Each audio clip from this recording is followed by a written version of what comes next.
Masturbation বা হস্তমৈথুন করতে করতে নিজের জীবনকে শেষ করে ফেলছেন। এখন ছাড়তে চেয়েও ছাড়তে পারতেছেন না। কিভাবে ছাড়বেন এইটা জানার জন্য অনেকেই আমাকে মেসেজ করছেন, অনেকেই আমাকে কমেন্ট করছেন।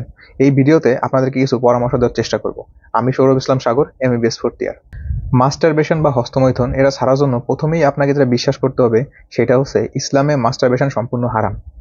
এইটা একটা কবিরা গুনাহ। এই কথাটা সর্বপ্রথম আপনাকে বিশ্বাস করতে হবে। দ্বিতীয়ত, আপনি যদি মাস্টারবেশন বা হস্তমৈথুন করেন তাহলে আপনার ফিউচার লাইফে বা আপনার সেক্স লাইফে, আপনার দাম্পত্য জীবনে বিভিন্ন ধরনের প্রবলেম ফেস করবেন, বিভিন্ন অশান্তিতে ভুগবেন। এইটাও আপনাকে বিশ্বাস করে নিতে হবে। দেখেন, একটা ছেলে যখন মাস্টারবেশন করে তখন কিন্তু তার একটা ট্রিগারিং এজেন্ট থাকে, অর্থাৎ সে হয়তো বা কোনো ভিডিও দেখে, কোনো ছবি দেখে, কোনো আওয়াজ শোনে, তারপরেই তার ভেতরে এই চিন্তাটা আসে, মাস্টারবেশন করার চিন্তাটা আসে। তাহলে এই যে ট্রিগারিং এজেন্টগুলো আছে, এই ট্রিগারিং এজেন্টগুলো থেকে আমাদেরকে দূরে থাকতে হবে। সেটা হতে পারে কোনো পর্ন ভিডিও বা অন্য কোনো ভিডিও, কোনো মুভির কোনো সিন অথবা কোনো ছবি। তাহলে এই যে ট্রিগারিং এজেন্টগুলো আছে সেগুলো থেকে সবসময় নিজেকে দূরে রাখতে হবে। যতদিন এই আসক্তি থেকে মুক্তি না পাচ্ছেন ততদিন একা একা থাকবেন না। সবসময় চেষ্টা করবেন মানুষদের সাথে থাকার। কারণ যখনই আপনি একা থাকবেন তখনই কিন্তু আপনার মনের ভেতরে এই ট্রিগারিং এজেন্টটা কাজ করবে, অর্থাৎ আপনি খারাপ ভিডিও দেখতে মন চাইবে, আপনার খারাপ ছবি দেখতে মন চাইবে, এবং তখনই মাস্টারবেশন করতে মন চাইবে।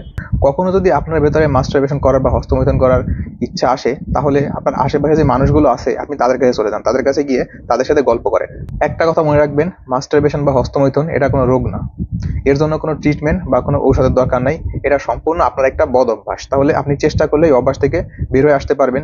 এটা যেহেতু একটা আসক্তি, এটা থেকে বের হতে একটু টাইম লাগবে, আপনাকে একটু কষ্ট করতে হবে, কিছুদিন সময় দিতে হবে। একবারে হয়তো এটা থেকে বের হতে পারবেন না, আস্তে আস্তে এখান থেকে আপনাকে বের হয়ে আসতে হবে।